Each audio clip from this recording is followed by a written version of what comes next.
혹시 요즘 밤에 잠도 충분히 주무시는데 낮에 자꾸 피곤하시고 예전 같지 않게 깜빡깜빡하는 일이 늘어나셨나요? 안녕하세요. 저는 제약회사에서 피로회복 의약품을 연구하고 있는 김미경이라고 합니다. 사실 오늘 이 이야기를 하게 된 건 저희 75세 어머님 때문이에요. 어머님께서 작년부터 계속 이런 말씀을 하시더라고요. 미경아, 나 요즘 이상해. 잠을 충분히 자는데도 아침에 일어나면 또 피곤해. 그리고 자꾸 깜빡깜빡해서 오늘도 가스불 끄는 것도 잊어버렸어. 라고 얘기하시더라고요. 처음엔 저도 나이 드시니까 그런가 보다 했어요. 그런데 병원에서 검사를 받아봐도 특별한 이상이 없다는 거예요. 혈압도 정상, 당뇨도 없고 심지어 치매 검사도 정상이라고 하셨거든요. 그래서 제가 연구원이다 보니까 이것저것 자료들을 찾아보기 시작했어요. 그런데 정말 놀라운 사실을 발견했습니다. 어머님이 겪고 계신 그 피로감, 그건 단순한 노화가 아니었어요. 요즘 의학계에서 새롭게 주목받고 있는 뇌피로 때문이었던 거죠. 뇌피로라는 말, 좀 생소하시죠? 저도 처음엔 그랬어요. 하지만 연구를 하면 할수록 이건 정말 중요한 문제더라고요. 특히 우리 어르신들에게는 더욱 심각한 문제일 수 있어요. 여러분, 혹시 이런 경험 있으세요? 몸은 별로 힘든 일을 안 했는데도 하루 종일 머리가 무겁고 멍한 느낌이 든다든지, 드라마를 보다가도 줄거리가 헷갈린다든지, 아니면 전화 통화하다가 뭘 말하려고 했는지 순간 깜빡한다든지요. 만약에 이런 증상들이 있으시다면 오늘 제가 말씀드릴 내용을 꼭 끝까지 들어보세요. 왜냐하면 이런 증상들이 단순히 나이 때문이 아니라 우리 뇌가 보내는 일종의 신호일 수 있거든요. 제가 어머님을 위해서 정말 열심히 공부하고 찾아본 내용들을 오늘 여러분께 다 알려드릴게요. 사실 처음에는 저도 반신반의했어요. 뇌피로가 뭐야, 그냥 피곤한 거 아냐, 이렇게 생각했거든요. 그런데 해외 연구 논문들을 계속 들여다보니까 정말 놀라운 사실들을 발견할 수 있었어요. 특히 일본과 유럽에서 나온 최신 연구 결과들을 보면 우리가 그냥 나이 들어서 그런가 보다 하고 넘겼던 많은 증상들이 실제로는 뇌피로와 관련이 있다는 거예요. 의학계에서는 이 현상을 인지피로라고도 부르더라고요. 뇌가 계속해서 정보를 처리하고 판단하는 과정에서 특정 부분이 과도하게 작동하거나 뇌파에 미세한 변화가 생기면서 나타나는 현상입니다. 특히 나이가 들수록 뇌는 젊을 때보다 더 많은 에너지를 써서 인지 활동을 하려 하기 때문에 이러한 뇌의 피로가 더 쉽게 쌓일 수 있다고 합니다. 그리고 더 중요한 건 이 뇌 피로를 제대로 관리하지 않으면 나중에 정말 심각한 문제로 이어질 수 있다는 점이에요. 뇌피로 증상이 지속될 경우 이는 치매나 우울증과 같은 심각한 질병의 위험을 높이거나 초기 원인이 될 수 있다는 연구 결과들이 나오고 있습니다. 그러니 절대 가볍게 넘기시면 안 됩니다. 하지만 반대로 말하면 지금부터라도 제대로 관리하면 충분히 좋아질 수 있다는 희망적인 소식도 있어요. 실제로 저희 어머님도 제가 오늘 말씀드릴 방법들을 실천하신 후로 많이 좋아지셨거든요. 어머님이 요즘 머리가 훨씬 맑아진 것 같다고 하시면서 예전처럼 요리도 즐겁게 하시고 친구분들과 나들이도 많이 다니세요. 피로가 없어지니까 그만큼 활동적이 되신 거죠. 그러니까 여러분도 너무 걱정하지 마시고 오늘 제가 알려드리는 내용들을 차근차근 따라해보세요. 피로를 완전하게 없앨 수는 없지만 분명 도움이 될 수 있습니다. 그럼 지금부터 뇌피로가 정확히 뭔지, 왜 생기는지, 그리고 어떻게 해결할 수 있는지 하나씩 자세히 말씀드릴게요. 물론 저는 의사가 아니기 때문에 오늘 드리는 정보는 일반적인 건강 상식이며 특정 질병의 진단이나 치료를 대체할 수 없음을 알려드립니다.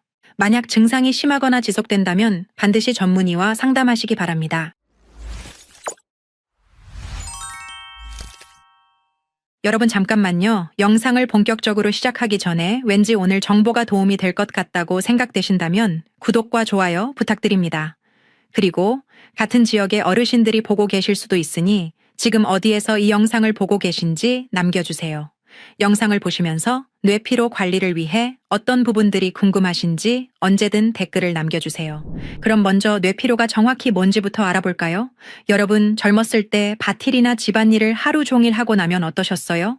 끝내고 나면 몸은 피곤하지만 기분은 좋았죠? 그리고 밤에 푹 자고 나면 다음날 아침에는 또 개운하게 일어나셨고요. 이게 바로 육체 피로예요. 몸을 써서 생기는 피로는 잠을 자거나 휴식을 취하면 금세 회복이 돼요. 그런데 요즘은 어떠세요? 몸은 별로 힘든 일을 안 했는데 했는데도 피곤하고 아무리 잠을 많이 자도 개운하지가 않죠.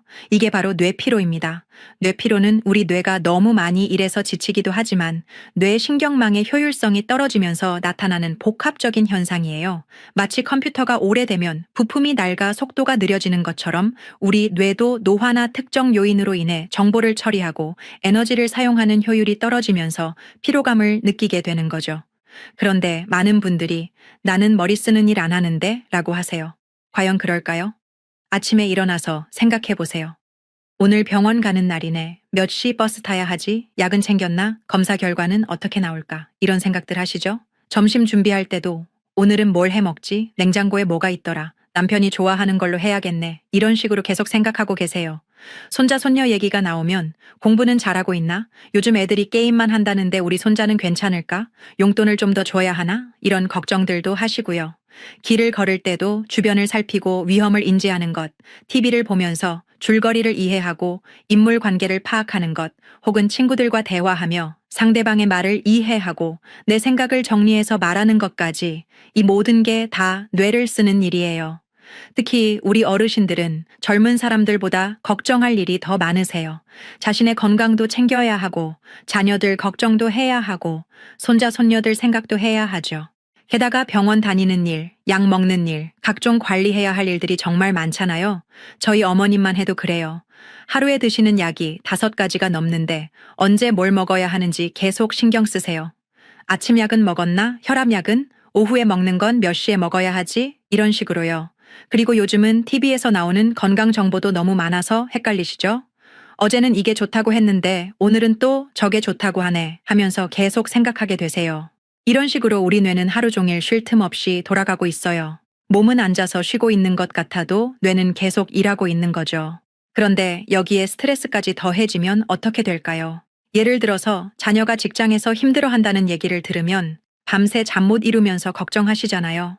아니면 건강검진에서 이상 소견이 나왔다고 하면 그것 때문에 며칠 동안 마음이 불안하시고요. 이런 스트레스는 뇌 피로를 몇 배로 악화시켜요. 마치 이미 지친 뇌에 무거운 짐을 하나 더 올려놓는 것과 같은 거죠. 연구 결과를 보면 우리가 스트레스를 받을 때 몸에서는 코르티솔이라는 호르몬이 과도하게 분비됩니다. 이 코르티솔이 단기적으로는 집중력을 높이지만 오랜 시간 높은 농도로 유지되면 뇌 기능에 부정적인 영향을 미칠 수 있다는 연구들이 많습니다. 특히 기억력과 관련된 뇌 부위에 영향을 주거나 뇌 신경회로의 효율을 떨어뜨려 뇌가 더 쉽게 지치게 만들 수 있다고 합니다. 그래서 많은 어르신들이 나는 몸은 성한데 왜 이렇게 피곤할까 하고 궁금해 하시는 거예요. 몸의 피로가 아니라 뇌의 피로이기 때문이에요. 이제 이해가 되시죠? 뇌 피로는 우리가 생각하는 것보다 훨씬 흔하고 일상적인 문제예요. 특히 저희 어머님과 같은 연령대에서는 더욱 그렇고요. 하지만 좋은 소식은 뇌피로는 원인을 알면 충분히 관리할 수 있다는 점이에요. 다음에는 이 뇌피로를 그냥 놔두면 어떤 무서운 일들이 벌어질 수 있는지 말씀드릴게요. 여러분, 혹시 뇌피로가 단순히 피곤한 것만으로 끝날 거라고 생각하고 계세요? 안타깝게도 그렇지 않아요. 제가 연구 논문들을 살펴보면서 정말 놀랐던 건 뇌피로를 그냥 방치하면 나중에 정말 심각한 문제들로 이어질 수 있다는 점이었어요. 특히 어르신들은 더욱 조심해야 해요. 왜냐하면 우리 뇌는 이미 나이가 들면서 조금씩 변화하고 있는데 여기에 뇌피로까지 더해지면 정말 위험해질 수 있거든요. 그럼 구체적으로 어떤 문제들이 생길 수 있는지 하나씩 말씀드릴게요. 첫 번째는 우울증이에요. 많은 분들이 나는 우울하지 않아 라고 하시는데 노년기 우울증은 우리가 생각하는 것과 조금 달라요. 예를 들어서 이런 증상들 있으시지 않나요? 예전에는 재미있게 보던 드라마도 이제는 별로 재미가 없고 친구들과 만나는 것도 귀찮아지고 뭘 해도 의욕이 안 생기고 이런 게 바로 노년기 우울증의 시작일 수 있어요. 갑자기 슬퍼하거나 울기만 하는 게 우울증이 아니에요. 연구 결과를 보면 뇌피로가 지속되면 우리 뇌에서 행복을 느끼게 해주는 세로토닌이라는 물질이 줄어들어요. 그래서 점점 무기력해지고 의욕이 없어지는 거죠. 저희 어머님도 한때 그랬어요. 요즘 뭘 해도 재미가 없어. 살아서 뭐 하나 싶어. 이런 말씀을 하시더라고요. 그때는 단순히 기분이 좀 우울한가 보다 했는데 나중에 알고 보니 뇌피로 때문이었어요. 두 번째는 우리가 가장 무서워하는 치매 위험이 높아진다는 점이에요. 이건 정말 심각한 문제예요. 연구에 따르면 우울증이 있는 분들은 치매에 걸릴 확률이 정상인보다 훨씬 높다고 해요. 왜 그럴까요? 뇌피로가 계속되면 우리 뇌세포들이 손상을 받아요. 특히 기억을 담당하는 부분이 영향을 받죠. 그래서 처음에는 단순한 건망증으로 시작하지만 시간이 지나면서 점점 심해질 수 있어요. 어? 저 사람 이름이 뭐였지? 아까 뭘 하려고 했더라? 이런 일들이 자꾸 늘어나시면 정말 조심해야 해요. 세 번째는 불안증이 심해질 수 있어요. 요즘 작은 일에도 너무 걱정이 많아지시지 않나요? 자녀가 연락이 조금만 늦어도 혹시 무슨 일이라도 생긴 건 아닐까 하면서 밤잠을 못 이루신다든지 병원에서 검사 받기 전에 며칠 동안 불안해 하신다든지 이런 것도 뇌피로와 관련이 있어요. 뇌가 지치면 작은 자극에도 과도하게 반응하게 되거든요. 네 번째는 공황장애까지 생길 수 있어요. 공황장애는 갑자기 숨이 막히고 심장이 너무 빨리 뛰면서 지금 죽을 것 같다는 느낌이 드는 무서운 증상이에요. 특히 어르신들 나이대에서는 심장에 문제가 있나? 이거 심장마비 증상 아니야? 하고 응급실에 가시는 분들도 많으세요. 다섯 번째는 집중력 장애예요. 요즘 TV를 보다가도 줄거리가 기억 안 나고 책을 읽어도 집중이 안 되고 누가 말하는 걸 듣다가도 딴 생각이 나시죠? 이런 것도 뇌피로의 영향이에요. 마지막으로 브레인 포그라는 증상이 있어요. 이건 마치 머리에 안개가 낀 것처럼 뭔가 멍하고 흐릿한 느낌이 계속 드는 거예요. 머리가 맑지 않다, 뭔가 답답하다, 이런 느낌 있으시죠? 여러분, 듣기만 해도 정말 무서운 얘기들이죠. 하지만 더 무서운 건 이런 변화들이 천천히 조금씩 진행되기 때문에 우리가 잘 모른다는 점이에요. 나이 들어서 그런가 보다, 원래 이랬나? 하면서 넘어가는 사이에 점점 심해질 수 있어요. 그래서 의학에서는 골든타임이라는 말을 써요. 뇌 건강도 마찬가지예요. 초기에 잡으면 충분히 좋아질 수 있지만 너무 늦으면 되돌리기 어려워져요. 실제로 해외 연구에서는 만성적인 스트레스와 뇌피로가 뇌의 크기까지 줄어들게 만든다는 무서운 결과도 나왔어요.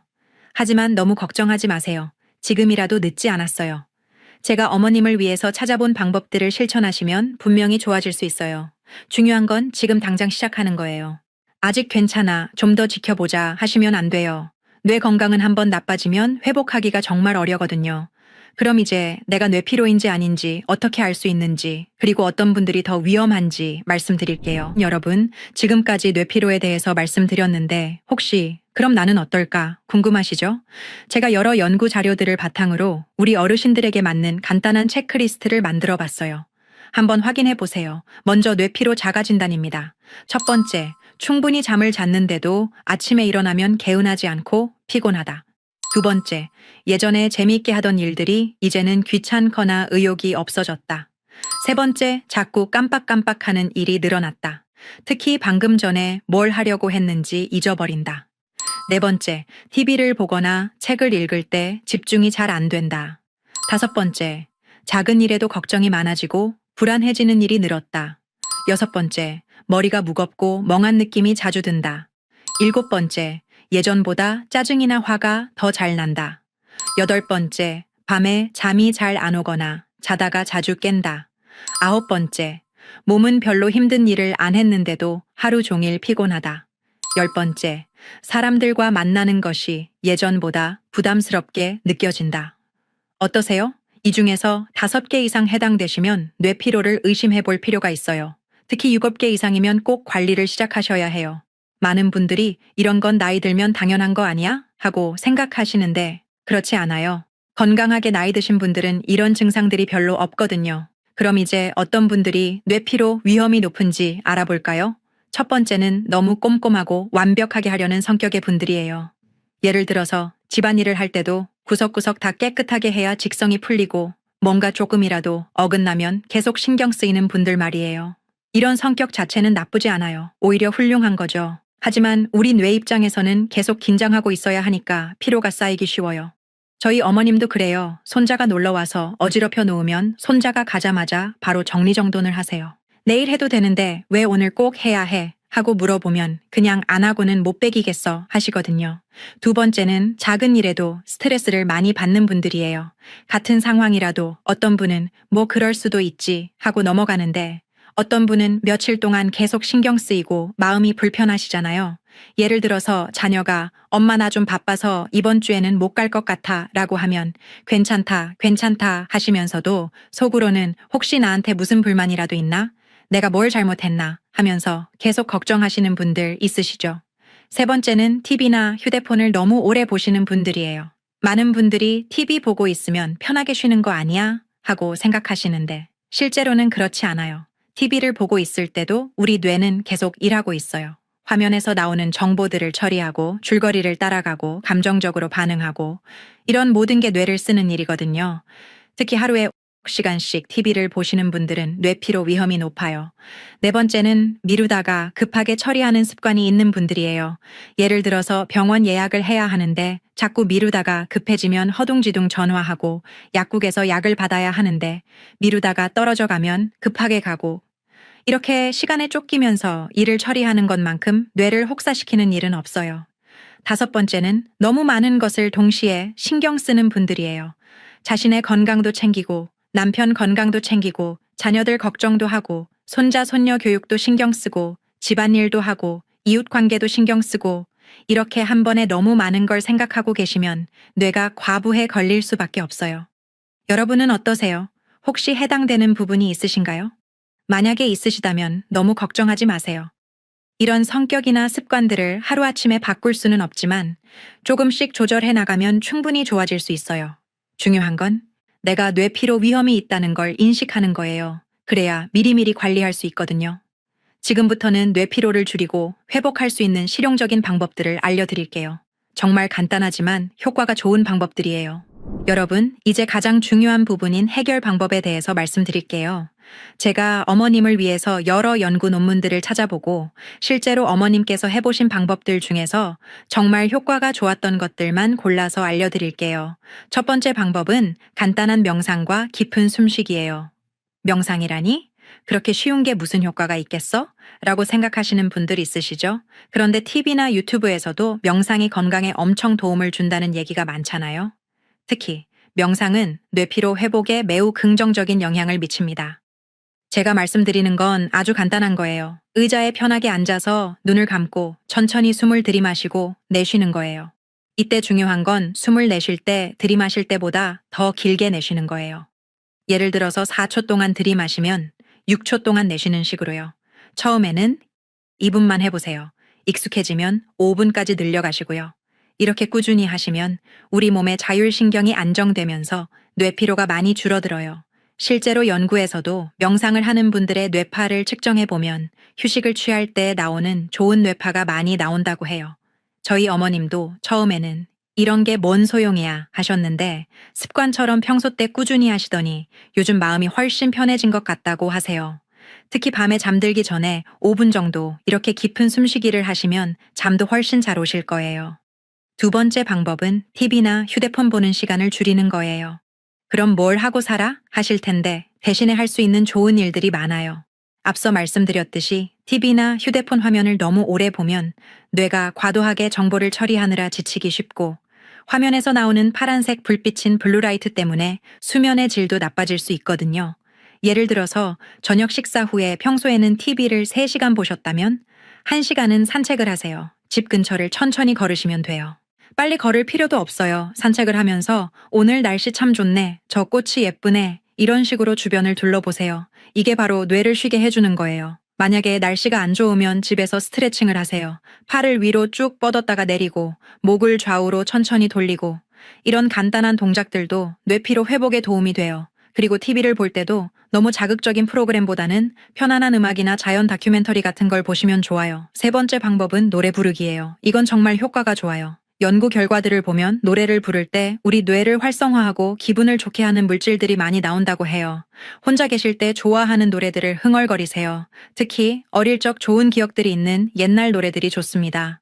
고향의 봄, 그리운 금강산, 섬지바이, 뭐든 좋아요. 목소리가 작아도 괜찮고 박자가 틀려도 괜찮아요. 중요한 건 즐겁게 부르는 거예요. 더 좋은 건 친구들과 함께 노래방에 가시거나 경로당에서 함께 부르는 거예요. 사람들과 함께 노래를 부르면 효과가 더 좋다고 해요. 저희 어머님도 친구분들과 한 달에 한 번씩 노래방에 가시는데 그날은 하루 종일 기분이 좋으세요. 네 번째는 머리를 비우는 연습이에요. 이게 좀 어려울 수 있는데 중요한 방법이에요. 하루 중에 10분이라도 아무 생각 안 하는 시간을 만드세요. 그게 어떻게 가능해 하시겠지만 연습하면 됩니다. 예를 들어서 창밖을 바라보면서 그냥 멍하니 하늘을 보시거나 멀리 있는 무엇인가를 아무 생각 없이 보시는 거예요. 이때 저녁에 뭘 해 먹지? 내일 병원 가야 하는데 이런 생각이 들면 지금은 생각하지 말자 하고 다시 하늘이나 풍경만 보세요. 아니면 손으로 뭔가 단순한 작업을 하시는 것도 좋아요. 콩이나 팥을 고르신다든지 뜨개질을 하신다든지 이런 단순한 작업을 하면 복잡한 생각들이 줄어들어요. 다섯 번째는 일을 미리미리 처리하는 습관을 만드는 거예요. 급하게 서두르는 것만큼 뇌에 상당한 스트레스와 인지적 부담을 가중시켜 뇌를 지치게 하는 일은 없어요. 병원 예약도 미리 해두시고 약도 떨어지기 전에 미리 받아두시고 이런 식으로 여유 있게 준비하세요. 처음에는 잊어버릴 수 있으니까 달력에 미리 적어두시거나 자녀분들께 도움을 요청하시는 것도 좋아요. 이렇게 5가지 방법을 꾸준히 하시면 분명히 뇌피로가 많이 좋아지실 거예요. 중요한 건 하루아침에 바뀌지 않는다는 점이에요. 최소 2, 3주는 꾸준히 해보셔야 효과를 느낄 수 있어요. 하지만 이런 생활 습관만으로는 한계가 있는 것도 사실이에요. 특히 이미 뇌피로가 많이 쌓이신 분들은 추가적인 도움이 필요할 수도 있어요. 그래서 마지막으로 제가 최근에 연구하면서 정말 놀라운 발견을 한 특별한 성분에 대해서 말씀드릴게요. 여러분, 제가 연구원으로 일하면서 가장 흥미롭게 느꼈던 성분이 바로 오늘 말씀드릴 ISAC라는 성분이에요. 이 성분을 처음 알게 된 건 어머님의 뇌피로 때문에 이것저것 논문을 찾아보다가였어요. 그런데 연구하면 할수록 이건 정말 특별한 성분이구나 하는 생각이 들더라고요. 먼저 왜 이 성분이 특별한지부터 말씀드릴게요.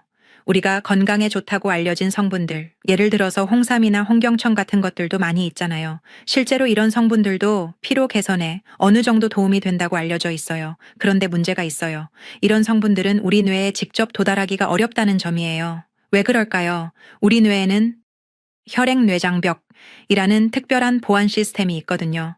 혈액뇌장벽을 쉽게 설명드리면 우리 뇌를 지키는 문지기 같은 거예요. 혈액을 통해서 뇌로 들어오려는 모든 물질들을 검사해서 뇌에 해로운 건 차단하고 좋은 것만 통과시키는 역할을 해요. 그런데 이 문지기가 너무 까다로워요.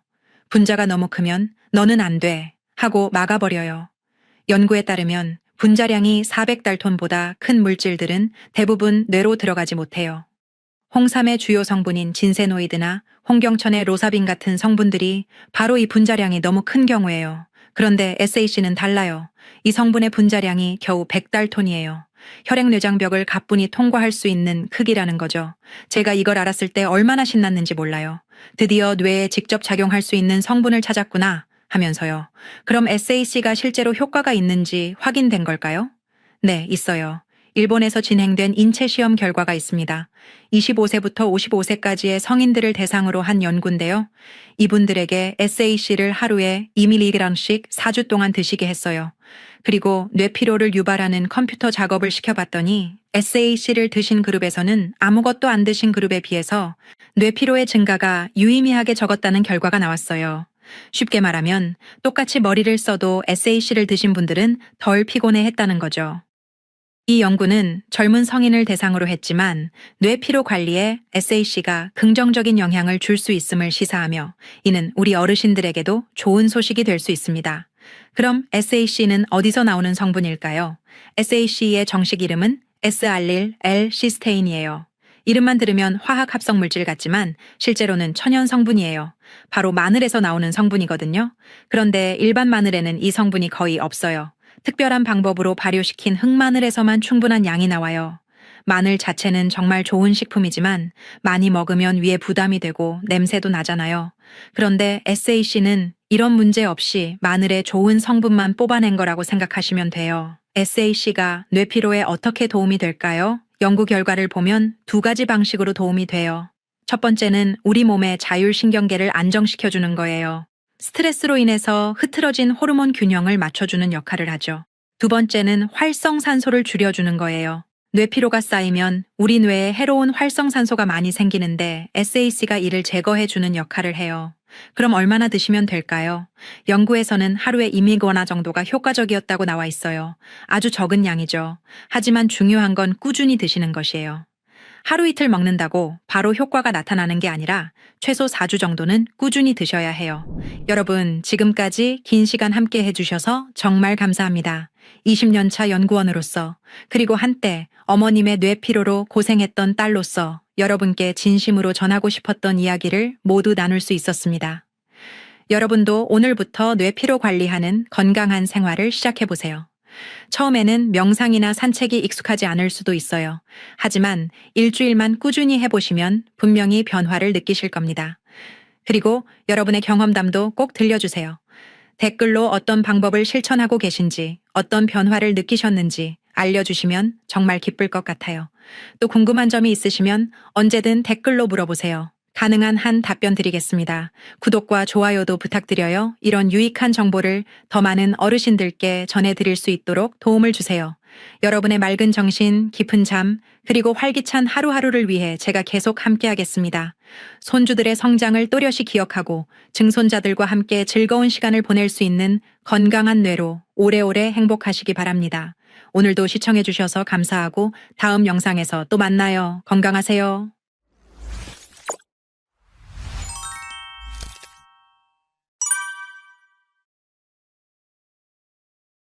혹시 지금 이 영상을 보고 계시는 분들 중에서 화장실이나 부엌, 창틀, 창문, 주변 벽지에 까만 곰팡이들이 생겨서 고민이신 분들 계시죠? 락스 뿌려도 며칠 지나면 다시 생기고 곰팡이 제거제 써봐도 냄새만 독하고 효과는 별로고 그래서 이 영상으로 도움 받으시려는 거 아닌가요? 자, 제가 여러분께 말씀드릴 게 있어요. 저는 지금까지 15년 넘게 청소업을 하면서 정말 많은 곳의 집과 사무실을 청소해 왔습니다. 그런데요, 알고 보니까 곰팡이가 엄청 무서운 녀석이더라고요. 그냥 보기 싫으니까 제거하면 되는 줄 알았는데 그게 아니더라고요. 제가 이 일을 하면서 곰팡이가 단순히 몸에 안 좋겠지라고만 생각했는데 좀 더 찾아보니 충격적이더라고요. 특히 기관지가 안 좋아서 병원에 다니시는 어르신들 중 집에 곰팡이가 있는 분들이 계시더라고요. 계속 기침을 하시고 숨이 차시고 피부가 가려우시고 그런데 집에 가서 곰팡이를 완전히 제거하니까 점점 증상이 좋아지시는 거예요. 그때 깨달았죠.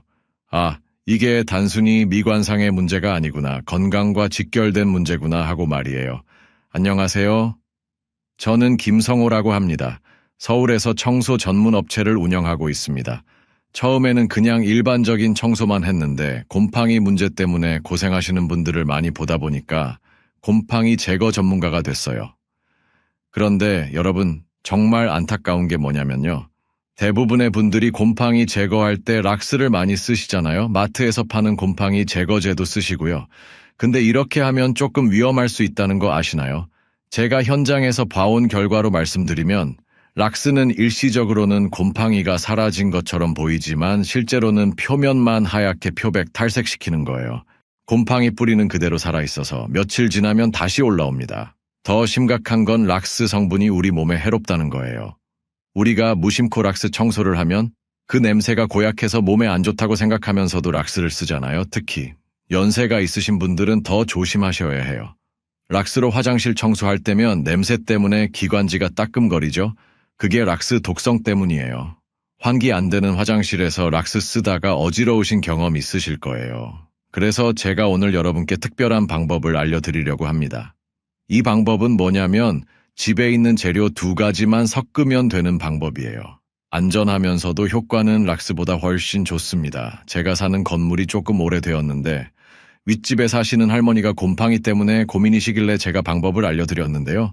할머니가 그러시더라고요. 알려준 방법 써보니까 화장실 곰팡이가 사라져서 많이 깨끗해졌다고요. 그리고 청소할 때 냄새가 안 나서 좋다고요. 자, 그럼 이제 본격적으로 들어가 볼까요? 먼저 곰팡이가 우리 건강에 얼마나 나쁜 영향을 주는지부터 정확히 알아보고 그 다음에 제가 발견한 특별한 제거법을 차근차근 알려드리겠습니다. 이 영상 끝까지 보시면 여러분도 곰팡이 걱정 없이 깨끗하고 건강한 집에서 생활하실 수 있을 거예요. 그러니까 꼭 끝까지 시청해주세요.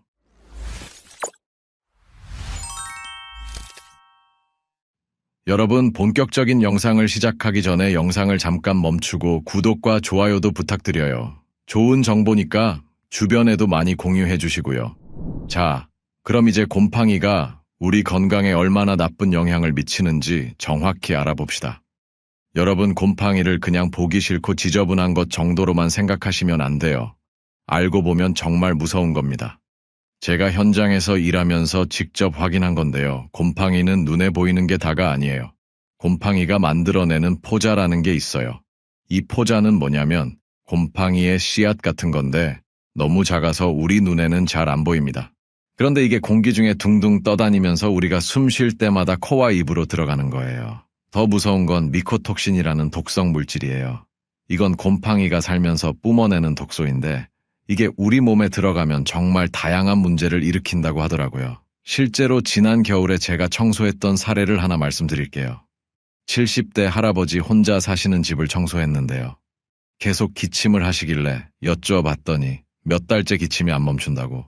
병원에서도 원인을 찾지 못하고 기침약만 처방해 주더라는 거예요. 그래서 청소하면서 집 구석구석을 살펴보니까 화장실 구석, 안방 창문 주변 벽지, 장롱 사이에 곰팡이로 뒤덮여 있더라고요. 곰팡이를 완전히 제거하고 나서 한 달 정도 뒤에 확인 연락을 했더니 기침이 많이 좋아졌다고 하시더라고요. 결론은 기침의 원인 중 하나가 곰팡이라는 거죠. 그러니까 여러분, 곰팡이가 우리 몸에 어떤 문제를 일으키는지 정확히 아셔야 해요. 단순히 보기 흉한 것만이 아닙니다. 첫 번째가 호흡기 문제예요. 곰팡이 포자가 폐로 들어가면 계속 기침이 나고 가래가 끓고 숨이 차게 됩니다. 오래 방치할 경우에는 천식이나 폐렴까지 생길 수 있어요. 특히 연세 드신 분들은 폐 기능이 약해져 있어서 더 위험할 수밖에 없겠죠. 두 번째는 피부 문제예요. 곰팡이 때문에 습진이 생기거나 아토피가 악화되기도 하고 계속 가려워서 긁게 되죠. 새로 이사갈 집 청소가 있어서 간 적이 있는데요. 그 집 초등학생 정도 되는 딸이 손등을 계속 긁더라고요. 애가 어릴 때부터 아토피가 있다고 하더라고요. 이사갈 집에 곰팡이가 필 수 있는 곳을 집중적으로 청소를 했어요. 나중에 들어보니까 새로 이사한 집에 곰팡이가 전혀 없는데 딸의 아토피가 정말 많이 좋아졌다고 좋아하더라고요. 그리고 제가 이것저것 찾아보니까 곰팡이가 신경계까지 영향을 미친다고 해요. 미코톡신이라는 독성 물질이 뇌에 영향을 줘서 기억력이 떨어지고 머리가 자주 아프고 항상 피곤한 상태가 된다고 유튜브 박사님이 그러시더라고요. 이게 정말 무서운 게 본인은 나이가 들어서 그런가 보다 하고 넘어가시는 경우가 많아요. 그런데 여러분, 더 심각한 건 이런 문제들이 하루아침에 생기는 게 아니라는 거예요. 곰팡이 포자와 독성 물질이 조금씩 우리 몸에 쌓이면서 서서히 건강을 해치는 겁니다. 제가 청소업을 하면서 만난 분들 중에 이런 분이 계셨어요. 80세 할머니인데 할아버지께서 돌아가시고 제자분들이 유품 정리 겸 대청소를 요청하신 거였어요. 청소하면서 가족분들하고 이것저것 얘기를 하거든요. 그런데 할머니께서 원인 모를 만성 기침 때문에 너무 힘들다고 청소하면 좋아지겠냐고 물어보시더라고요. 그때 곰팡이에 대한 지식이 있던 상황이라 곰팡이 때문에 그럴 수 있다고 깨끗이 청소하고 한번 보자고 했죠. 한 3주 뒤쯤 청소 상태 확인차 연락드렸더니 기침이 정말 좋아지셨다고 문제가 곰팡이였던 것 같다고 고맙다고 하시더라고요. 이런 일들을 계속 보다 보니까 제가 확신을 갖게 됐어요. 곰팡이는 반드시 제거해야 한다. 그것도 완전히 안전하게 제거해야 한다고 말이에요. 그런데 여기서 중요한 건 곰팡이를 제거할 때도 방법이 중요하다는 거예요. 락스 같은 독한 화학 약품을 쓰면 곰팡이는 죽일 수 있을지 몰라도 우리 몸도 해롭거든요. 그러니까 안전하면서도 효과적인 방법을 써야 하는 거죠. 그래서 제가 오늘 곰팡이를 때려잡을 수 있는 방법을 알려드리려고 하는 겁니다. 자, 그럼 이제 본격적으로 제가 20년 동안 터득한 특별한 방법을 알려드릴게요. 이 방법은 정말 간단하면서도 효과가 뛰어나거든요. 집에 있는 재료 2가지만 있으면 됩니다. 자, 이제 곰팡이를 박멸할 특별한 비법을 공개하겠습니다. 이 방법을 알면 여러분도 집에서 안전하게 그리고 효과적으로 곰팡이를 제거할 수 있어요. 그 비밀의 재료가 뭐냐면 바로 식초와 베이킹소다입니다. 여러분, 이게 생각보다 놀라운 조합이에요. 너무 흔한 재료라 효과가 있겠어? 라고 반신반의하시는 분들 계시죠? 그런데 제가 직접 써보고 말씀드리는 거니 믿으셔도 됩니다. 여러분, 집에 식초는 다 있으시잖아요. 요리할 때 쓰는 그 식초요. 그리고 요즘은 집에 베이킹소다는 다 있으실 거예요. 베이킹소다 좋다는 얘기가 많아서 여기저기에 많이 활용들 하시잖아요. 이 2가지만 있으면 돼요. 마트에서 몇천 원이면 살 수 있는 재료로 비싼 곰팡이 제거제보다 훨씬 좋은 효과를 낼 수 있습니다. 왜? 이 두 가지를 섞으면 곰팡이가 사라지는지 알려드릴게요. 먼저 식초부터 말씀드릴게요. 식초 안에는 초산이라는 성분이 들어있잖아요. 이 초산이 산성 물질인데 곰팡이한테는 정말 치명적입니다. 곰팡이는 알칼리성 환경을 좋아하거든요. 그런데 산성인 초산이 들어가면 곰팡이 세포벽이 녹아버려요. 쉽게 설명하면 이런 거예요. 여러분이 얼음 위에 뜨거운 물을 부으면 어떻게 되죠? 얼음이 녹아버리잖아요. 곰팡이도 마찬가지예요. 초산이 곰팡이 세포벽을 녹여서 죽여버리는 거죠. 그런데 식초만 쓰면 안 되냐고 물어보실 텐데요. 식초만 써도 어느 정도 효과는 있어요. 하지만 완벽하지 않아요. 왜냐하면 곰팡이가 깊숙한 틈새나 벽 속까지 뿌리를 내리고 있거든요. 식초만으로는 표면의 곰팡이만 제거되고 뿌리는 남아있을 수 있어요. 그래서 여기에 베이킹소다를 넣는 거예요. 베이킹소다는 알칼리성이에요. 그러니까 산성인 식초와 정반대 성질이죠. 이 둘이 만나면 어떻게 될까요? 여러분들도 어디선가 들어보셨을 거예요. 산성과 알칼리성이 만나면 어떻게 된다? 바로 중화 반응이 일어나면서 거품이 생기죠. 바로 그 거품이 핵심이에요. 이 거품이 뭐 하는 거냐면 마치 작은 폭탄 같은 역할을 해요. 곰팡이가 숨어있는 깊은 틈새까지 들어가서 물리적으로 곰팡이를 떼어내는 거죠. 그러니까 식초가 곰팡이를 화학적으로 죽이고 베이킹소다 거품이 물리적으로 곰팡이 뿌리를 뽑아내는 거예요. 제가 이 원리를 깨닫고 나서 정말 많은 곳에 적용해 봤는데 효과가 정말 놀라워요. 곰팡이가 찌든 곳까지 깨끗하게 사라져요. 실제로 제가 청소했던 한 집 사례를 말씀드릴게요. 70대 부부가 사시는 집이었는데 화장실 타일 사이 실리콘에 곰팡이가 까맣게 끼어 있었어요. 할머니께서 물때라고 생각했는데 알고 보니 곰팡이였던 거죠. 그분들이 락스로 닦아도 며칠 지나면 다시 생긴다고 하시더라고요. 그래서 제가 이 방법을 써봤는데 정말 신기하게도 깨끗하게 사라졌어요. 그것도 냄새 하나 없이요. 그 할머니가 이게 어떻게 이렇게 깨끗해져요 하시면서 정말 신기해 하시더라고요. 그런데 여러분, 이 방법이 좋은 이유가 또 있어요. 바로 안전하다는 거예요. 식초는 우리가 먹는 것이고 베이킹소다도 빵 만들 때 넣는 거잖아요.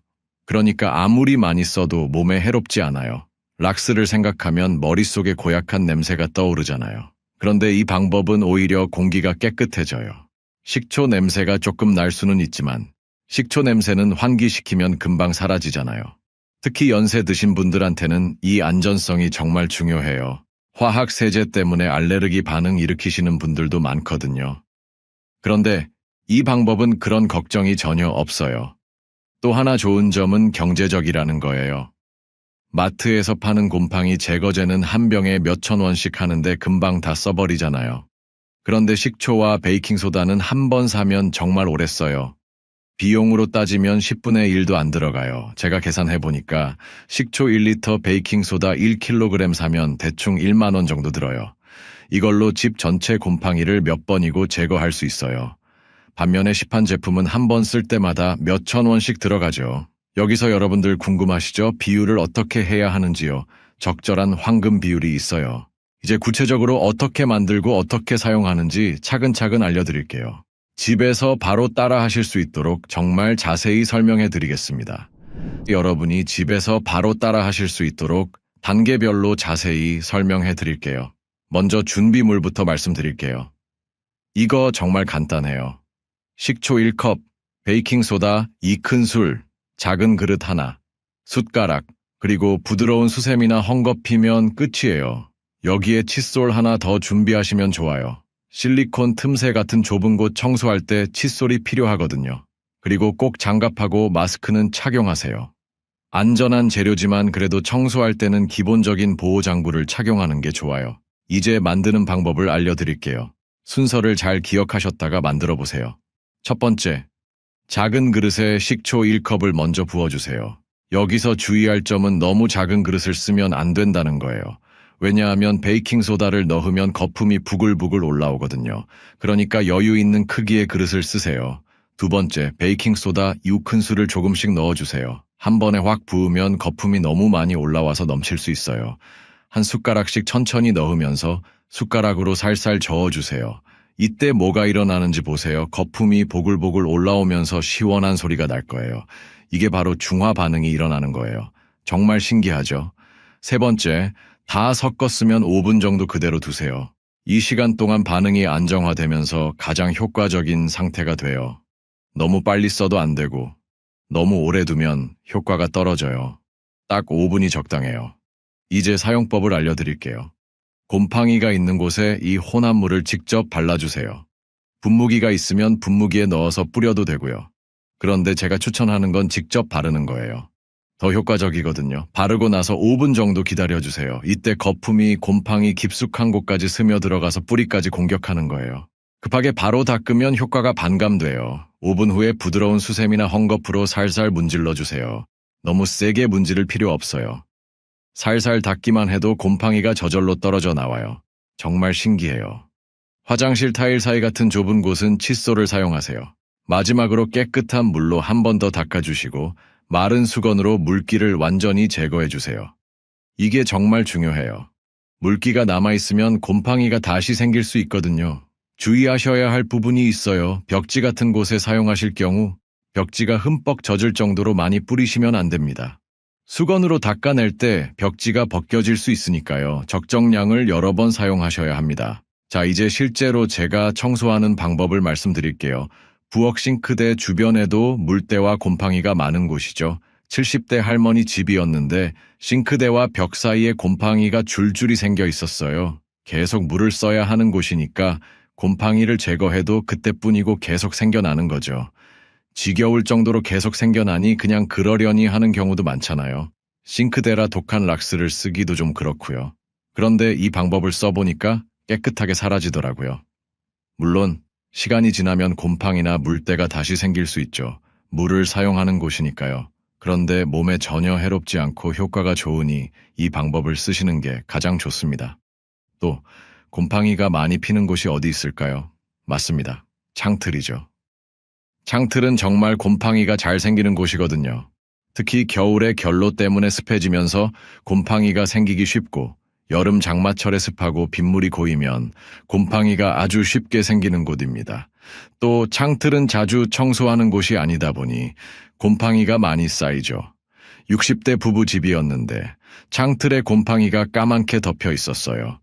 이 방법으로 청소하고 나니까 완전히 새 창틀처럼 깨끗해지더라고요. 그분들도 창틀 청소는 정말 몇 년에 한 번 할까 말까 한데 깨끗해지니까 좋다고 하시더라고요. 또 여러분이 잘 모르시는 곰팡이가 피는 곳이 있어요. 바로 냉장고 고무 패킹이에요. 이것도 은근히 곰팡이가 잘 생기는 곳이에요. 특히 검은 고무 패킹은 곰팡이가 생겨도 잘 안 보이거든요. 우리 먹거리가 보관되는 곳인데 곰팡이가 생기면 안 되죠. 70대 할머니 집에 갔는데 냉장고 고무 패킹을 자세히 보니까 곰팡이가 군데군데 생겨 있었어요. 이 방법으로 청소하니까 냄새도 사라지고 완전히 깨끗해졌어요. 그런데 여러분, 여기서 중요한 사실 하나 더 알려드릴게요. 곰팡이 종류에 따라서 조금씩 다르게 접근하시면 더 좋아요. 만약에 곰팡이가 정말 오래되고 뿌리 깊게 박혀 있다면 한 번에 안 될 수도 있어요. 그럴 때는 첫 번째 청소하고 3일 정도 지난 후에 한 번 더 해주세요. 2번 하면 웬만큼 오래된 곰팡이도 어느 정도 제거가 됩니다. 그리고 곰팡이가 넓은 면적에 퍼져 있을 때는 조금씩 나눠서 하세요. 한 번에 너무 넓은 면적을 하려고 하면 혼합물이 마르기 전에 다 못 닦을 수도 있거든요. 또 하나 중요한 건 청소하는 동안 반드시 환기를 시켜주세요. 곰팡이 포자가 공기 중에 날릴 수 있거든요. 창문을 열어두시거나 환기팬을 틀어주세요. 가급적 마스크도 착용하시는 게 좋고요. 그리고 청소가 끝나면 청소 도구들도 깨끗하게 씻어주세요. 수세미나 헝겊에 곰팡이 포자가 남아있을 수 있거든요. 실제로 제 주변 지인에게도 이 곰팡이 제거 방법을 많이 알려드리는데 다들 효과가 좋다고 해요. 여러분도 한번 시도해보세요. 정말 놀라실 거예요. 그런데 여기서 끝이 아니에요. 곰팡이를 제거하는 것도 중요하지만 다시 생기지 않게 관리하는 것도 아주 중요하겠죠? 자, 여러분, 지금까지 곰팡이를 완전히 제거하는 방법을 알려드렸는데요. 이제 가장 중요한 마지막 단계를 말씀드릴게요. 바로 곰팡이가 다시 생기지 않게 관리하는 방법이에요. 제가 청소업을 하면서 깨달은 건 곰팡이 제거보다 예방이 훨씬 더 중요하다는 거예요. 아무리 깨끗하게 제거해도 관리를 안 하면 며칠 만에 다시 생기거든요. 그런데 다행히도 예방법은 정말 간단해요. 조금만 신경 쓰시면 곰팡이 걱정 없이 깨끗한 집에서 생활하실 수 있어요. 첫 번째가 습도 관리예요. 이게 정말 핵심이에요. 곰팡이는 습도가 60% 이상일 때 번식하기 시작해요. 그러니까 집 안 습도를 50% 이하로 유지하시면 곰팡이가 생길 수 없어요. 습도 측정하는 방법이 뭐냐면 요즘 다이소 같은 곳에서 습도계를 1,000원, 2,000원에 팔아요. 하나 사서 집에 두시고 수시로 확인해 보세요. 습도가 높아지면 제습기를 틀거나 에어컨 제습 기능을 사용하시면 돼요. 제습기가 없으시다고요? 걱정 마세요. 간단한 방법이 있어요. 신문지를 구겨서 습한 곳에 두세요. 신문지가 습기를 빨아들여요. 며칠에 한 번씩 교체해 주시면 되고요. 또 다른 방법은 숯을 활용하는 거예요. 숯도 습기 제거에 정말 좋아요. 작은 주머니에 숯 몇 개 넣어서 화장실이나 싱크대 밑에 두시면 효과가 좋아요. 두 번째는 환기예요. 이거 정말 중요해요. 하루에 최소 3번은 환기를 시켜주세요. 아침에 일어나서 1번, 점심때 1번, 저녁에 1번. 각각 10분 이상씩 창문을 활짝 열어주세요. 특히 샤워하고 나서나 요리하고 나서는 반드시 환기를 시켜주세요. 이때 습기가 가장 많이 생기거든요. 환기팬이 있으면 틀어주시고 없으면 창문을 열어주세요. 겨울에 추워서 환기하기 싫으시다고요? 그래도 꼭 해주세요. 5분만이라도 좋으니까 환기를 시켜주세요. 곰팡이 때문에 병원비 드는 거랑 비교하면 난방비 조금 더 나가는 거 아무것도 아니에요. 세 번째는 정기적인 점검이에요. 일주일에 한 번씩은 곰팡이가 자주 생기는 곳들을 점검해 주세요. 화장실 실리콘, 창틀, 싱크대 주변, 냉장고, 고무 패킹 같은 곳들 말이에요. 작은 곰팡이라도 발견하면 바로 제거해 주세요. 제가 알려드린 식초와 베이킹소다 방법으로 바로 처리하시면 돼요. 작을 때 처리하면 정말 쉬워요. 네 번째는 가구 배치예요. 가구를 벽에 바짝 붙여놓으면 공기순환이 안 돼서 곰팡이가 생기기 쉬워요. 가구와 벽 사이에 최소 5cm 정도는 간격을 두세요. 특히 침대나 옷장 같은 큰 가구는 더 신경 써주세요. 벽 뒤쪽에 습기가 차면서 곰팡이가 생길 수 있거든요. 다섯 번째는 빨래 관리예요. 실내에서 빨래를 말릴 때는 꼭 환기를 시켜주시고 가능하면 제습기나 선풍기를 함께 사용하세요. 젖은 빨래에서 나오는 습기가 곰팡이의 원인이 될 수 있어요. 그리고 빨래를 완전히 말리지 않고 옷장에 넣으면 절대 안 돼요. 옷장 안에서 곰팡이가 번식할 수 있거든요. 여섯 번째는 청소 도구 관리예요. 수세미나 행주 같은 것들을 젖은 채로 두면 곰팡이가 생겨요. 사용하고 나서는 깨끗하게 씻어서 완전히 말려주세요. 제가 추천하는 방법은 일주일에 한 번씩 청소 도구들을 식초물에 담갔다가 말리는 거예요. 곰팡이 예방에 정말 좋아요. 마지막으로 생활 습관이에요. 샤워하고 나서 화장실 문을 열어두세요. 습기가 빠져나가게요. 요리하고 나서도 주방 환기팬을 조금 더 오래 틀어두시고요. 이런 작은 습관들이 모여서 곰팡이 없는 깨끗한 집을 만들어줘요. 여러분, 제가 오늘 알려드린 방법 정말 쉽죠? 조금만 신경 쓰시면 곰팡이 걱정 없이 건강하고 깨끗한 집에서 생활하실 수 있어요. 자, 오늘 제가 알려드린 내용을 정리해 볼게요. 곰팡이는 단순한 미관상의 문제가 아니라 우리 건강을 해치는 위험한 존재예요. 특히 연세 드신 분들께는 더욱 치명적일 수 있고요. 하지만 식초와 베이킹소다를 1:2 비율로 섞어서 사용하면 안전하고 효과적으로 제거할 수 있어요. 그리고 습도 관리, 환기, 정기적인 점검을 통해 예방할 수 있고요. 여러분도 오늘부터 당장 시작해 보세요.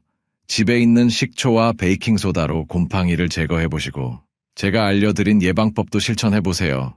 이 영상이 도움이 되셨다면 꼭 구독과 좋아요 눌러주시고요. 댓글로 우리 집 곰팡이 박멸이라고 남겨주세요. 서로 응원할 수 있게요. 그리고 주변에 곰팡이 때문에 고생하시는 분들이 계시면 이 영상을 공유해주세요. 많은 분들이 건강하고 깨끗한 집에서 생활하실 수 있도록 도와주세요. 다음에도 여러분의 건강한 생활에 도움이 되는 유용한 정보로 찾아뵙겠습니다. 지금까지 김성호였습니다. 감사합니다. 지난 25년 동안 정말 수많은 당뇨 어르신들을 만나 뵈었습니다. 하루에도 10분이 넘게 오셔서 혈당약, 혈압약을 찾아가시는 모습을 보면서 늘 마음 한켠이 아팠죠. 특히 제 아내도 5년 전부터 당뇨 진단을 받았거든요. 약사인 제가 옆에 있는데도 혈당 관리가 정말 쉽지 않더라고요. 매일 아침 혈당을 재고 약을 챙기는데 한 달 약값만 해도 수만 원이 훌쩍 넘어가니 그 부담이 정말 컸습니다. 그런데 제가 25년간 약국을 운영하며 깨달은 충격적인 진실이 하나 있습니다. 우리 어르신들이 매일 아무렇지 않게 쓰레기통에 버리고 계신 이것, 바로 양파 껍질입니다. 믿기 어려우시겠지만 양파 껍질을 버리는 건 마치 천연 약재를 쓰레기통에 버리는 것과 똑같다는 사실입니다. 왜 그럴까요? 놀랍게도 양파 껍질에 들어있는 특정 성분이 혈당 조절에 도움을 줄 수 있다는 연구 결과들이 나오고 있기 때문입니다.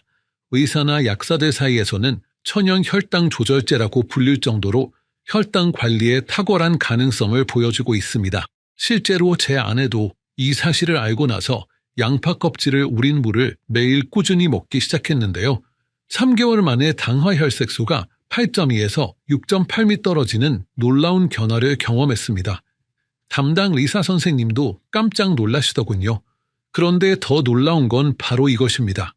양파가 당뇨에만 좋은 게 아니라 우리 70대가 가장 걱정하는 4가지 건강 고민을 동시에 해결하는데 도움을 줄 수 있다는 사실입니다. 첫 번째, 바로 당뇨 문제입니다. 우리 아이가 되면 혈당 관리가 정말 중요하죠. 식후에 혈당이 확 올라서 어지럽고 자꾸 목이 마르는 경험. 제 아내도 그래서 밥 먹기가 무서웠다고 하더라고요.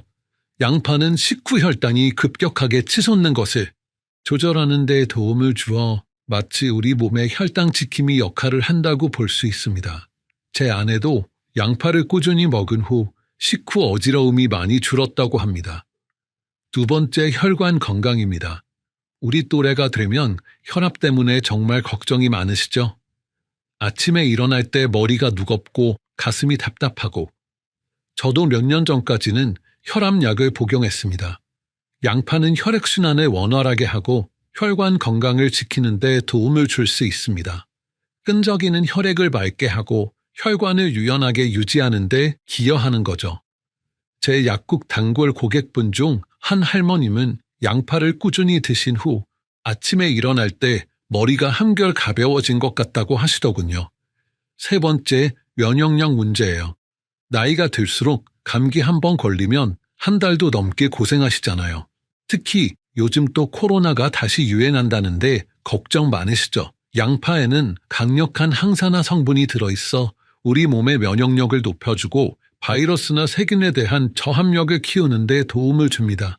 제 약국에 오시는 할아버지 중 양파를 꾸준히 드시는 분이 계신데 작년 겨울 내내 감기 한 번 안 걸리셨다고 하더라고요. 네 번째, 알레르기와 염증 문제입니다. 나이가 들면 이상하게 코가 자주 막히고 기침이 나고 피부도 가려워지잖아요. 저도 봄만 되면 콧물이 줄줄 흘러서 고생했는데 양파를 먹기 시작한 후로는 그런 증상이 많이 줄어들었어요. 양파는 우리 몸 안의 과도한 염증 반응을 조절하고 완화하는 데 도움을 줄 수 있습니다. 이 4가지를 약으로 해결하려면 한 달에 얼마나 들겠어요? 아마 최소 15만 원은 넘게 지출하실 겁니다. 그런데 우리가 흔하게 먹는 양파 하나로 이 모든 것을 관리하는데 도움을 줄 수 있다니 정말 놀랍지 않으세요? 제가 지난 25년 동안 약국에서 직접 목격하고 연구한 이야기들을 오늘 전부 공개해드리겠습니다.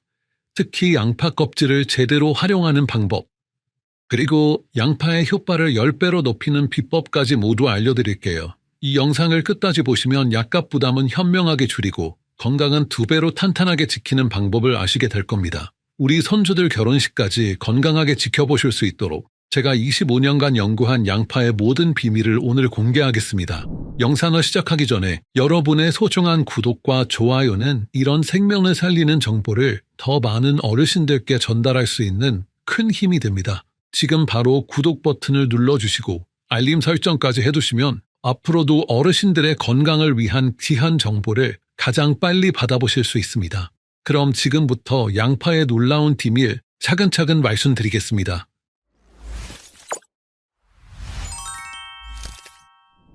이제 제가 약국에서 직접 경험하고 목격한 몇 가지 사례를 통해 양파가 우리 몸에 어떤 긍정적인 변화를 가져다 줄 수 있는지 보여드리겠습니다. 처음에는 저조차도 믿기 어려웠지만 이분들의 꾸준한 노력과 변화를 보면서 양파의 잠재력에 대해 확신을 갖게 되었습니다. 먼저 74세 박철수 할아버님 이야기입니다. 이분은 제 약국 단골이셨는데 매달 당뇨약과 혈압약을 가져가시면서 항상 깊은 한숨을 쉬셨어요. 약사님, 이 약값이 정말 부담스럽네요. 건강관리가 이렇게 힘들어서야. 이렇게 말씀하시곤 했습니다. 그런데 작년 가을 박 할아버님께서 양파 껍질 우린 물을 드시기 시작하셨어요. 처음에는 이런 게 무슨 소용이 됐어 라고 하셨지만 옆에서 부인께서 꾸준히 권유하셔서 시작하셨다고 합니다. 매일 아침 공복에 양파 껍질 우린 물 한 컵을 드시고 저녁 식사 때에는 양파를 볶아서 반찬으로 드셨어요. 아주 간단한 방법으로 꾸준히 섭취하신 거죠. 그런데 한 달 뒤에 약국에 오셨을 때 표정이 완전히 달라져 있더라고요. 약사님, 이상해요. 밥 먹고 나서 식곤증이 많이 줄었어요. 처음에는 우연인 줄 알았는데 2달째, 3달째 양파 우린 물을 먹었더니 건강해진 것 같다고 하시는 거예요. 더 놀라운 것은 아침에 일어날 때 머리가 훨씬 맑아졌다는 거였습니다. 그동안 아침마다 머리가 무겁고 어지러워서 한참 동안 침대에 누워 있어야 했는데 이제는 일어나자마자 활동할 수 있게 되었다고 기뻐하셨습니다. 물론 드시던 약은 계속 꾸준히 복용하시면서요. 제 와이프 친구의 경우는 더 극적이었습니다. 이분은 겨울만 되면 감기를 달고 사셨어요. 한 번 감기에 걸리면 2-3달은 기침을 하시고 약을 먹어도 잘 낫지 않아 힘들어 하셨거든요. 그런데 양파를 드시기 시작한 첫 번째 겨울, 감기 한 번 걸리지 않으신 거예요. 처음에는 우연인 줄 알았는데 이듬해 겨울에도 마찬가지였습니다. 그분이 하신 말씀이 지금도 기억에 남아요. 70 넘어서 이렇게 건강한 겨울을 보내는 건 정말 처음인 것 같아요. 라고 하시더라고요. 그분은 양파 껍질 우린 물에 사과 한 조각을 넣어서 우려 드셨고 양파 볶음을 자주 반찬으로 드셨습니다. 역시 특별히 복잡한 방법은 아니었습니다. 제 여동생의 경우는 더 흥미로운 변화였어요. 동생은 봄만 되면 콧물, 재채기 때문에 정말 고생했거든요. 알레르기성 비염이 심해서 봄철에는 외출도 힘들 정도였죠. 그런데 양파를 먹기 시작한 봄에는 증상이 절반도 안 되게 완화되었다고 하셨어요. 본인도 너무 신기해하시면서 이게 정말 양파 때문일까? 라고 여러 번 물어보더라고요. 또 제 친구는 평생 피부 가려움증으로 고생했습니다. 특히 겨울철에 피부가 너무 건조해서 밤에 잠을 못 이루실 정도였는데 양파를 꾸준히 먹은 후로는 가려움이 많이 줄어들었다고 하시더라고요. 놀라운 것은 이런 긍정적인 변화들이 보통 1달에서 2달 사이에 나타나기 시작한다는 거예요. 저도 처음에는 우연의 일치인가 싶었는데 비슷한 사례가 계속 나오니까 이제는 양파의 효능에 대해 더욱 확신을 갖게 되었습니다. 그런데 여기서 중요한 건 이분들이 모두 양파를 그냥 드신 게 아니라는 거예요. 특별한 방법이 있었거든요. 특히 양파 껍질을 어떻게 활용하느냐가 핵심이었습니다. 그렇다면 왜 이런 놀라운 일들이 일어나는 걸까요? 양파 껍질에 도대체 어떤 비밀이 숨어 있는 걸까요? 이제 그 비밀을 과학적이고 논리적인 관점에서 파헤쳐 보겠습니다. 사실 대부분의 분들이 양파 껍질을 그저 버려지는 쓰레기로 생각하시잖아요. 저도 처음에는 그랬습니다. 하지만 25년 동안 약사로 일하며 공부를 하다 보니 정말 놀라운 사실을 알게 되었어요. 양파 껍질에 왜 이렇게 좋은 성분이 많이 들어있는지 아세요? 이것은 바로 자연의 지혜입니다. 식물들은 자신을 보호하기 위해 가장 바깥쪽, 즉 껍질의 모든 방어수단을 집중시켜 놓거든요.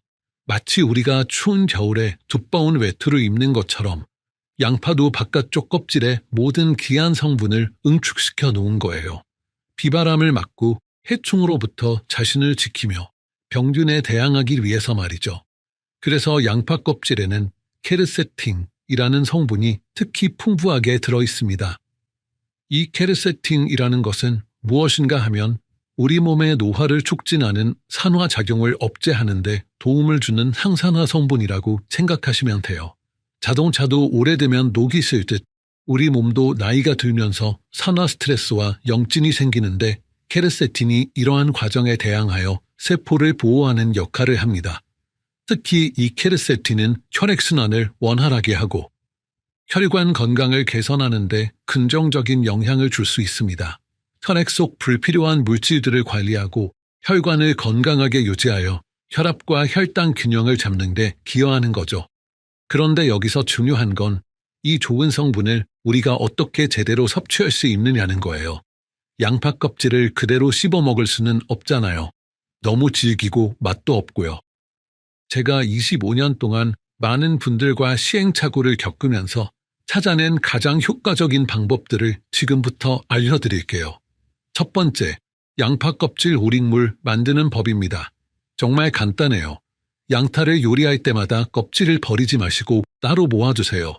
깨끗이 씻어서 냉장고에 넣어두시면 일주일 정도는 충분히 보관할 수 있어요. 양파 서너 개 정도의 껍질이 모이면 그때 우려주시면 됩니다. 물 1리터 정도의 양파 껍질을 넣고 중불에서 15분 정도 끓여주세요.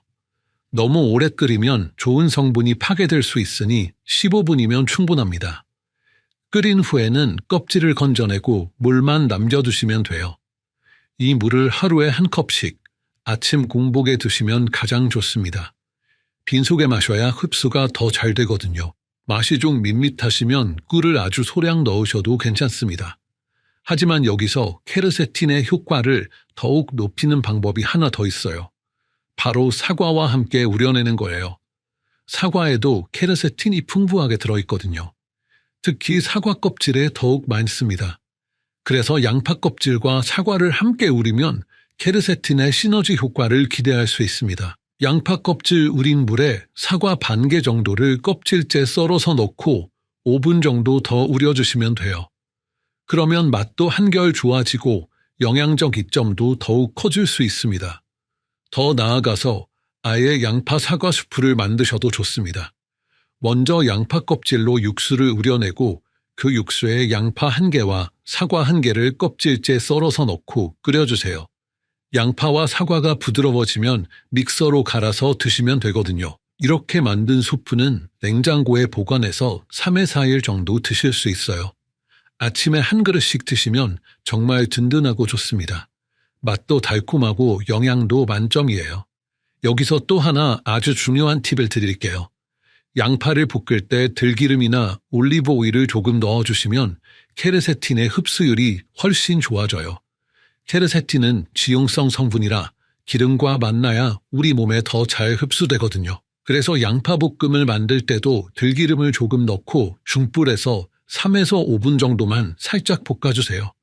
너무 오래 볶으면 좋은 성분이 파괴될 수 있으니 적당히만 하시면 됩니다. 제 아내도 이렇게 해서 매일 드시고 있어요. 아침에는 양파 껍질 우린 물 1컵, 저녁에는 양파 볶음을 반찬으로 드시고요. 정말 간단하고 꾸준히 실천할 수 있는 방법이죠. 하지만 아직 더 놀라운 비밀이 남아 있어요. 양파를 다른 특정한 음식들과 함께 드시면 그 효과가 더욱 증폭된다는 것. 이건 정말 알아두시면 큰 도움이 될 거예요. 그런데 여러분, 양파를 생으로 먹어야 하는지 익혀서 먹어야 하는지 고민되시죠? 25년 동안 이런 질문을 정말 많이 받았습니다. 결론부터 말씀드리면 둘 다 좋습니다. 다만 목적에 따라 조금씩 다르게 드시면 돼요. 생양파의 경우에는 특유의 매운맛을 내는 성분이 그대로 살아 있습니다. 이 매운 성분은 우리 장 속의 유해균을 억제하고 장 건강에 도움을 줄 수 있습니다. 그래서 평소 소화가 잘 안 되시거나 배에 가스가 자주 차시는 분들에게는 생양파 섭취가 특히 도움이 될 수 있어요. 하지만 생양파가 너무 맵고 자극적이라 드시기 어려우시죠? 그럴 때는 식초물에 10분 정도 담가주세요. 매운맛이 많이 줄어들면서도 좋은 성분은 그대로 유지됩니다. 게다가 식초와 만나면 우리 몸에서 미네랄 흡수율도 더 좋아지는 시너지 효과를 기대할 수 있습니다. 익힌 양파는 또 다른 장점이 있습니다. 양파를 익히면 단맛이 우러나오면서 먹기가 훨씬 편해지죠. 그리고 케르세틴 같은 주요 영양 성분들은 열에 비교적 강해서 조리 후에도 대부분 남아 있습니다. 하지만 여기서 중요한 건 조리 시간입니다. 너무 오래 익히면 일부 좋은 성분들이 파괴될 수 있어요. 중불에서 3분에서 5분 정도만 살짝 볶아주시면 딱 좋습니다. 양파가 투명해지고 달콤한 향이 나기 시작할 때가 적절한 시점이에요. 제 아내도 처음에는 양파를 바짝 볶아서 드셨는데 제가 이런 팁을 알려드린 후로는 살짝만 볶아서 드세요. 그랬더니 훨씬 만족스러운 변화를 느끼셨다고 합니다. 그렇다면 왜 양파를 특정 음식과 함께 드시면 그 효과가 더욱 증폭되는 걸까요? 바로 영양소 간의 놀라운 시너지 효과 덕분입니다. 첫 번째 추천 조합은 양파 플러스 토마토 플러스 마늘입니다. 이 세 가지만 있다면 정말 완벽한 건강 소스를 만들 수 있어요. 토마토에는 라이코펜이라는 강력한 항산화 성분이 들어있는데 이것이 양파의 케르세틴과 만나면 항산화 및 항염증 작용에서 긍정적인 시너지 효과를 낼 수 있습니다. 그리고 마늘의 알리신이라는 성분은 양파의 혈액순환 개선 효과를 더욱 돕는 역할을 합니다. 소스 만드는 방법은 아주 간단합니다. 양파 1개, 토마토 2개, 마늘 서너 쪽을 준비하세요. 양파와 마늘을 먼저 들기름에 살짝 볶고 그 다음에 토마토를 넣고 5분 정도 더 끓여주세요. 마지막에 믹서로 곱게 갈면 완성입니다. 이 소스 한번 만들어 두시면 정말 다용도로 활용할 수 있습니다. 밥에 비벼 드셔도 되고 국수에 넣어 드셔도 좋고 김치찌개에 한 숟가락 넣으셔도 맛이 훨씬 깊어져요. 제 약국에 오시는 할머님들이 이 소스 레시피를 물어보셔서 몇 번이고 알려드렸답니다. 두 번째 추천 조합은 양파, 콩입니다. 된장이나 청국장 같은 콩 발효식품과 양파를 함께 드시면 정말 좋습니다. 콩에 들어있는 이소플라본이라는 성분이 양파의 케르세틴과 만나 흡수율을 높이거나 안정화하는 데 도움을 줄 수 있습니다. 된장찌개를 끓이실 때 양파를 듬뿍 넣어보세요. 평소보다 2배 정도 많이 넣으셔도 돼요. 된장의 구수한 맛과 양파의 단맛이 어우러져 정말 맛있고 건강에도 더욱 좋습니다. 청국장을 드실 때도 마찬가지예요. 생양파를 썰어서 청국장에 듬뿍 넣고 드시면 특유의 냄새도 덜하고 맛도 더 좋아져요. 제 아내는 청국장에 생양파를 꼭 넣어 드시는데 덕분에 장 건강이 더욱 좋아졌다고 합니다. 세 번째는 양파만으로도 충분히 맛있는 요리를 만드는 방법입니다. 양파 볶음만 제대로 만들어도 정말 훌륭한 반찬이 될 수 있습니다. 양파 2개 정도를 썰어서 들기름에 볶아주세요. 중부에서 5분 정도 양파가 투명해지고 부드러워질 때까지만 볶으시면 됩니다. 여기에 김가루나 들깨가루를 조금 뿌려주시면 고소한 맛까지 더해져서 정말 맛있어요. 이렇게 만든 양파 볶음은 냉장고에 보관해서 매일 조금씩 드시면 돼요. 밥 반찬으로도 좋고 빵에 곁들여 드셔도 좋습니다. 그런데 여기서 정말 중요한 팁을 한 번 더 강조할게요. 바로 좋은 기름을 적당히 넣어주는 것입니다. 앞서 말씀드렸듯이 케르세틴은 지용성 성분이라서 기름과 함께 섭취해야 우리 몸에 더 잘 흡수되거든요. 그래서 양파를 드실 때는 소량이라도 들기름, 올리브 오일, 참기름 등 좋은 식물성 기름과 함께 드시는 것이 좋아요. 어떤 기름이든 상관없으니 양파와 기름을 함께 드시는 것을 잊지 마세요. 마지막으로 제가 개인적으로 가장 좋아하는 방법은 양파를 여러 가지 방법으로 매일 꾸준히 드시는 것입니다. 아침에는 양파 껍질 우린 물, 점심에는 생양파 샐러드, 저녁에는 양파 볶음. 이렇게 하루 종일 양파를 다양한 형태로 드시면 정말 완벽한 건강 습관을 만들 수 있습니다. 하지만 이렇게 좋은 양파도 제대로 보관하지 않으면 금세 상해버리잖아요. 다음 챕터에서는 양파를 오랫동안 신선하게 보관하는 비법, 그것도 정말 중요한 내용을 알려드리겠습니다. 양파는 정말 특별한 채소입니다.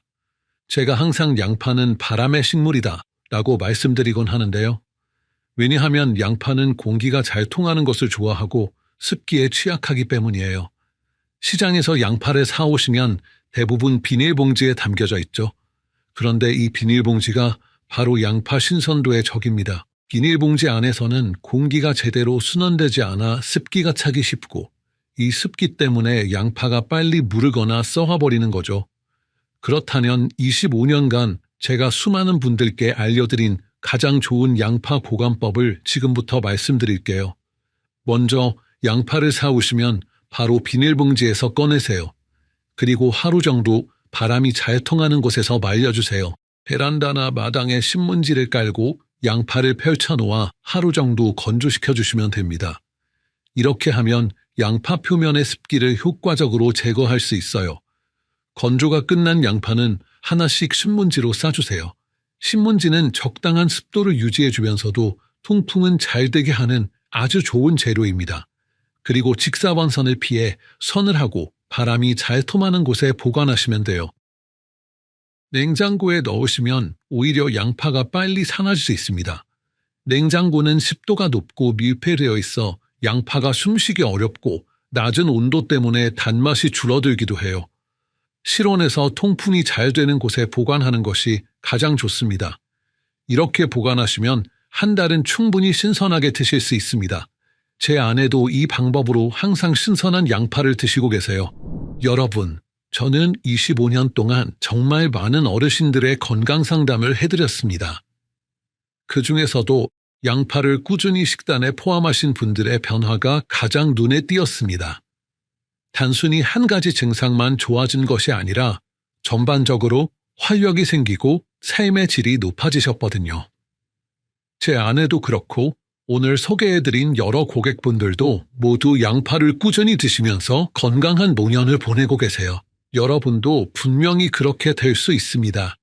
무엇보다 양파는 비싸지도 않고 구하기도 쉽잖아요. 특별한 기술이나 장비도 필요하지 않고요. 그저 매일 조금씩 꾸준히 드시기만 하면 돼요. 사랑하는 손자 손녀들의 결혼식까지, 증손자들의 첫 돌까지 건강하게 지켜보실 수 있도록 오늘부터 양파와 함께 건강 습관을 시작해보세요. 양파가 여러분의 든든한 건강 지킴이가 되어드릴 거예요. 이 영상이 여러분의 건강에 도움이 되셨다면 꼭 구독과 좋아요, 그리고 가족과 친구들에게 공유해주세요. 더 많은 어르신들이 이 소중한 정보를 받아 건강한 삶을 누릴 수 있도록 여러분의 도움이 필요합니다. 우리 함께 건강한 노년을 만들어가요. 앞으로도 여러분의 건강에 도움이 되는 귀한 정보들을 계속 전해드리겠습니다. 다음 영상에서 또 만나 뵙겠습니다. 건강하세요, 어르신 여러분. 진심으로 감사합니다.